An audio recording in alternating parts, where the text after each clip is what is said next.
Rightio, round 22 review. We don't have to do two games, just the one. It was the Derby, and what a ripping game that was. 100-point loss to the West Coast Eagles, the biggest in the history of their club in derbies. The previous before that, 75 points. That's the fifth 100-point loss by the West Coast Eagles.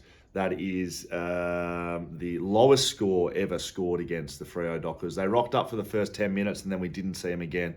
It was effortless by West Coast. I thought it was their worst performance of the year. They've been beaten by 170 points by Sydney. They've been done by Adelaide at Adelaide Oval. They've been done by Hawthorn in Tassie. They've been done by Carlton on Optus Stadium, all by 100. Well, this fifth one I thought was the worst of the lot. Now, Freo Dockers, a shout out to them. Lockie Shooter Schultz, he goes about his footy the right way. I love him, and he wins the Glendenning Allen Medal on a count back to Luke Jackson, who was always also outstanding with no Sean Darcy in the team.